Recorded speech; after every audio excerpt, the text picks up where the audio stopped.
Merry meet, my fellow bookish witches. Welcome to Witchy Reads, a place where we talk about books and other bookish things. So much has happened to me this year as a reader, reviewer, and booktuber. My channel celebrated its 1-year anniversary back at the end of September. We are slowly creeping our way up to 500 subscribers, which is frankly blowing my mind. When I started this channel, I didn't have any illusions about others being interested in what I had to say about the books I read. I am so happy that I have since managed to cultivate this little community in my very tiny corner of the internet. Thank you for being here. I love that I have built this with my channel. I am so proud of it. I'm just so happy that you are all here. As 2024 comes to an end, I want to reflect on the books I've read, the reading experiences I've had. Let's check in and see how well I did on sticking to my bookish aspirations that I made at the beginning of this year.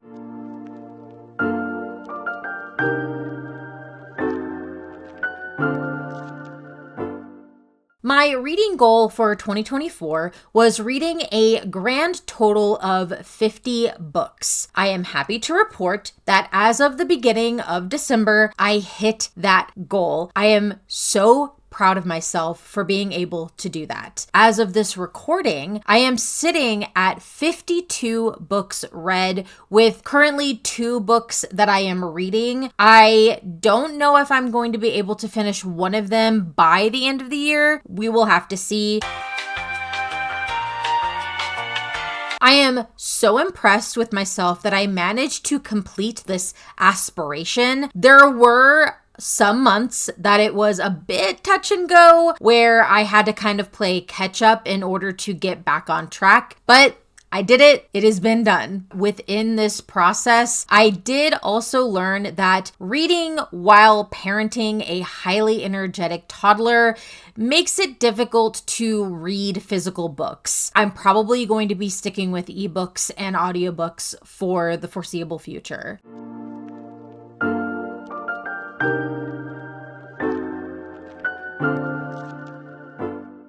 In 2024, I also wanted to expand my horizons by reading more varied genres and engaging with more literary tropes and trends. I particularly called out reading more horror. While I did pick up a few horror books this year, I don't think I'm going to say I necessarily completed that aspiration to what I was hoping to achieve. I feel like I could and should have read more in the horror genre if that was truly something I wanted to focus on. I made some videos in August through October listing some anticipated horror reads. Now I have a list of horror books. Albeit it is a little small, there really shouldn't be an excuse to at least pick some up in the next year. I also mentioned wanting to read more enemies to lovers romance, more specifically rivals to lovers. That is the version of that trope that I prefer. Unfortunately, I didn't prioritize this aspiration as much as I would have wanted. This is still a trope that interests me. If I manage to find some decent books with that trope, I will be happy to have this be another rollover aspiration for 2025. Last but not least, I also wanted to read way more books by women for women. I think I read some great woman stories by women this year. I know I could and should read more in this category. I want to do better next year than I did this year with that aspiration.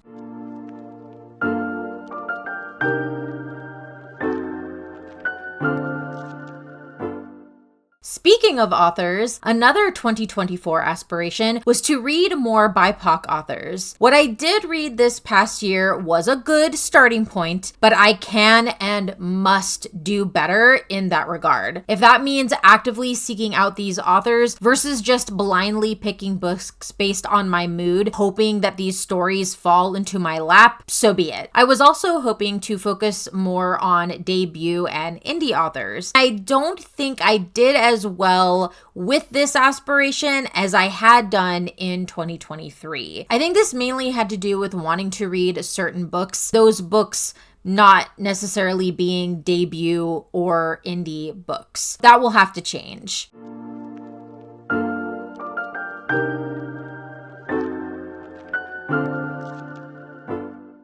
Arguably, the biggest undertaking that I put on myself this past year was completing any series that I started. I quickly realized in setting this aspiration that I was definitely in a series burnout. I just wasn't vibing with, I wasn't wanting to pick up the next book in a series, so I didn't. There are series I do want to continue, I just haven't gotten to them. Frankly, my motivation to get to them just didn't seem present this past year. Thankfully, this seems to be shifting as I am currently reading the second book in a series, and the book I want to read after this one will also be a second book in a series. I think the tides are turning. How well I manage to stick with it will be a whole other bag of worms. Even though my 2024 aspirations didn't reach the zenith of what I was hoping, I'm still proud of what I was able to accomplish and am looking forward to improving upon them into the next year. I'll be making a new list of bookish aspirations for 2025. That won't be until the new year starts, after I've figured out exactly what I want to do for the coming year. I really like to approach this process with as clean a slate as possible.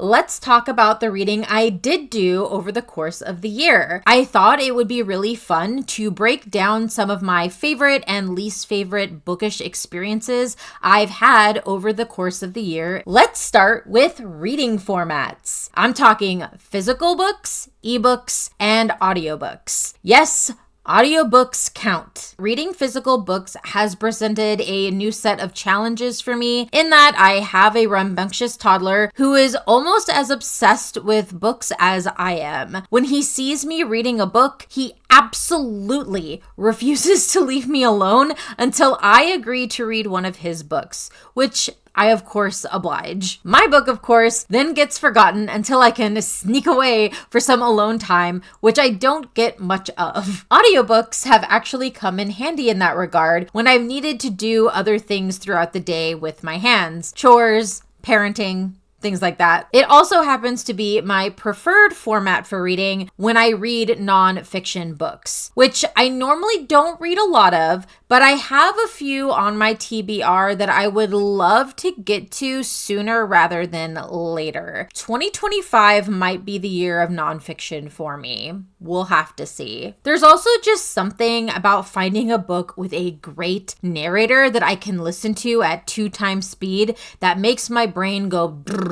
I would say the major downside to this format is that it's not as easy to highlight or annotate certain things that I want to make note of as I'm reading. Audible allows for clipping, but I have to push a bunch of buttons, clip the audio, and hope that the part that I wanted is what is clipped. I could theoretically confirm that the correct text is captured, but that would take even more time, and I already hate having to pause my reading to do all of that. Then, of course, there are ebooks. Since purchasing my Kindle some years ago, I've always managed to read enough ebooks to justify having purchased it. This past year saw me increase that amount by a whole heck ton. The reason for this is twofold. First, it is easier to read on a device than a physical copy around my toddler. He just doesn't care about my tablet or my phone. Second, I finally got my Las Vegas library card this past summer and have been utilizing the Libby app like a fiend. What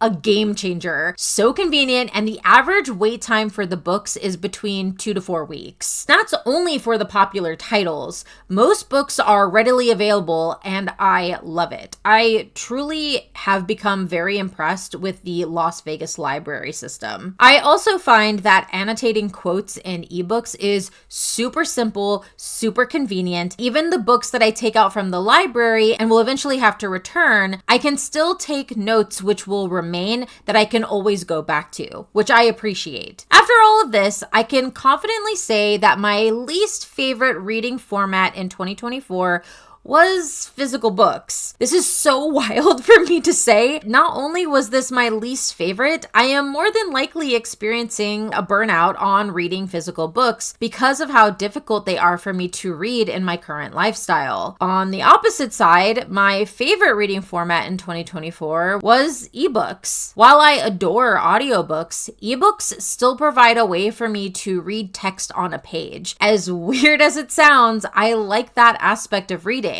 It's just part of the magic of reading for me. This year, ebooks were just way more convenient and allowed me to keep up on the amount of reading I wanted to strive towards this past year. I honestly don't see myself slowing down on the amount of ebooks I'll be reading come 2025. I'm glad of that fact. That's not to say I won't be reading physical books or audiobooks. I have mostly 2 whole bookshelves that I need to get through of physical books, but if I don't already own it or I don't plan on purchasing it, it will likely be consumed in ebook format through my library. Moving on to genres. I'm happy to report that I read quite a varied selection of genres this year. My feelings on this aren't based on the amount of books I read in a specific genre. If it were, then fantasy would be my favorite, while memoirs would be my least favorite. And that's actually not the case. I'm not too surprised at what ultimately ended up being my least favorite genre, which was erotica. I want to make it clear, I have nothing against this genre or the subject matter therein. I am a kink positive person. I truly believe that these books have a place on bookshelves. However, I realize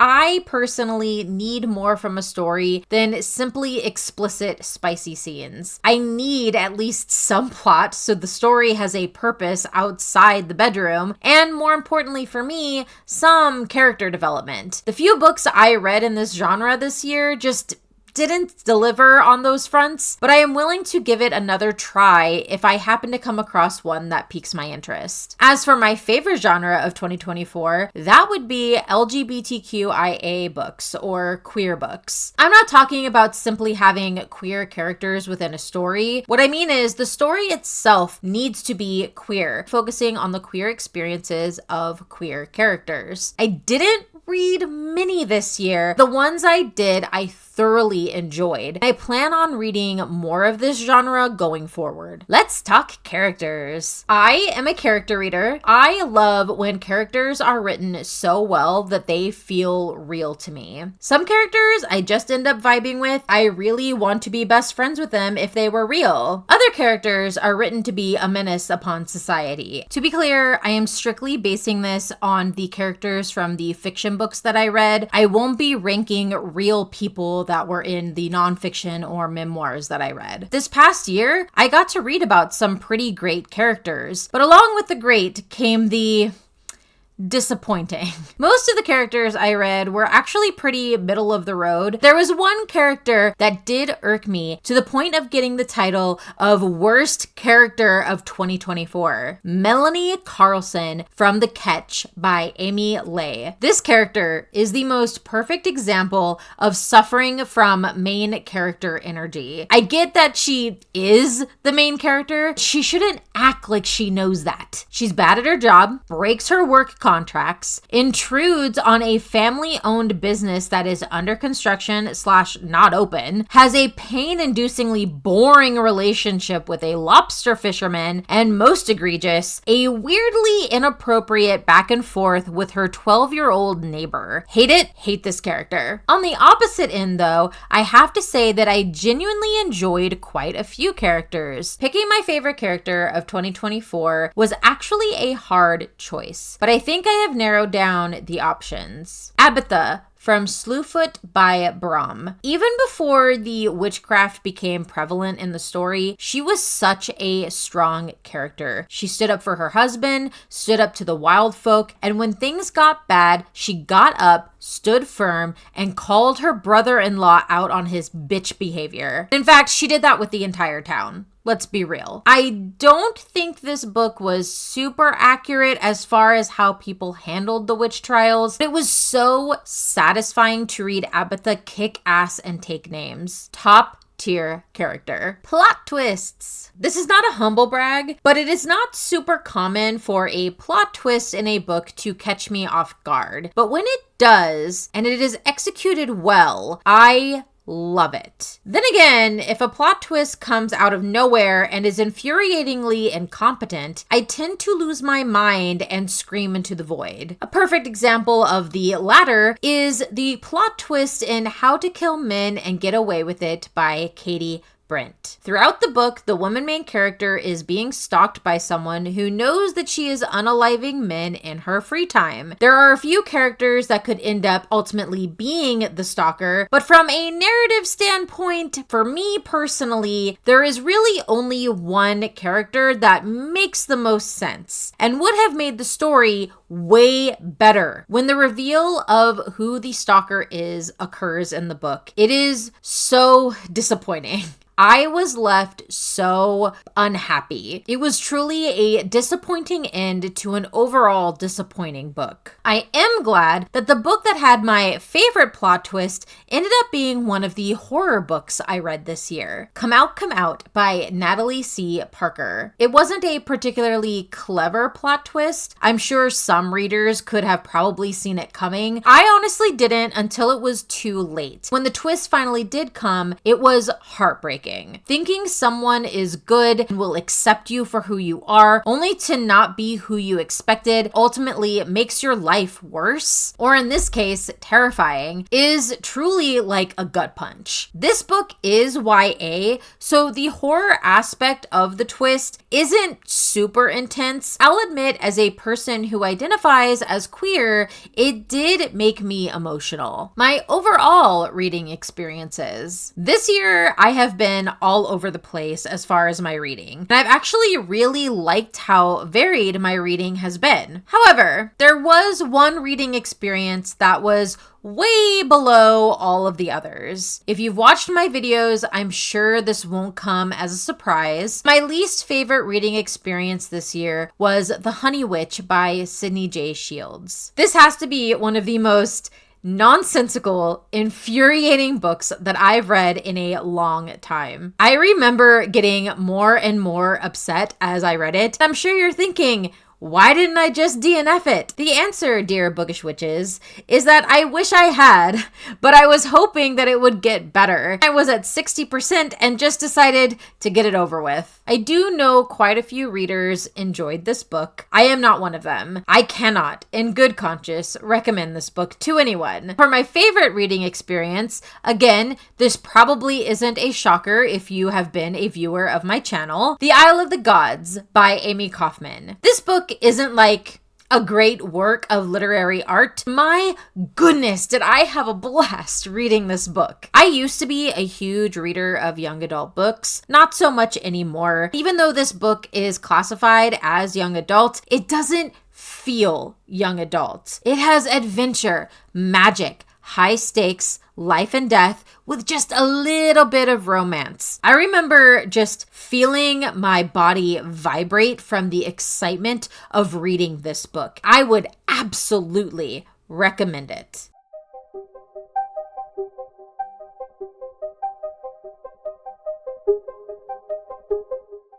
I'm going to do a more in-depth stat wrap up for the overall year. In total, I read 52 books, 31 ebooks, 11 audiobooks, and 10 physical books. 7 of those were ARC requests. 16 were borrowed from my library through my Libby app. This comes out to 11,959 total pages read, with 129.4 hours read in audiobooks. 60% of the books I read were between 300 and 499 pages. Not a huge shocker there. 37% were under 300 pages. I read a lot of novellas and short stories this year. 4% were books over 500 pages. These are a lot more rare. I try to avoid books that are over 400 pages if I'm being completely honest. This primarily has to do with my ADHD. That doesn't mean that I completely shy away from reading longer, thicker books. It's probably always going to be the lesser amount that I've read throughout the year. My average rating of these books was 3.6 stars. I would say that has remained pretty constant throughout my life when I've rated books. I don't think I've ever gotten to a point where I've dropped significantly below an average of 3 or gone significantly high. I will say this is probably the highest it's been in a while. I think my usual range is about 3.3 to 3.5. I'm at 3.6. That means I think I had a really good year of reading books. My top 3 genres this year, starting with the least, LGBTQIA+, romance, topping off with fantasy. My top 3 moods for reading this year, starting with the least, again, funny, dark, topping off with adventurous. 88% of the books I read were fiction, not a huge shocker there. 12% were nonfiction. If I were to guess based on what I remember of previous years I've read, that number is pretty low. Nonfiction is always going to be less than fiction, though I do feel I normally pick up a couple more nonfiction books usually. This past year, that just didn't happen. My most read month for the year was November, followed closely by July. It's interesting to note that those were the 2 months that I did my 2 vlog series.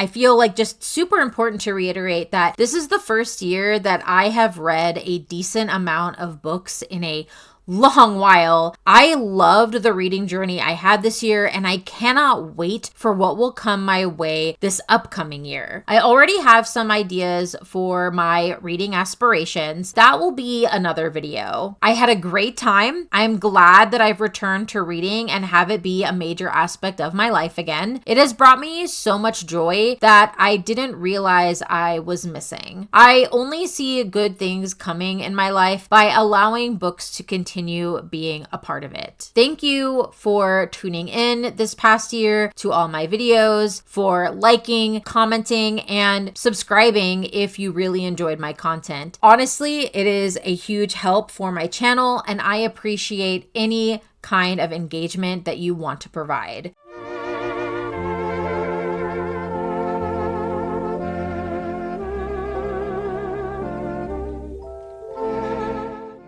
Until our next chapter together, merry part and blessed be.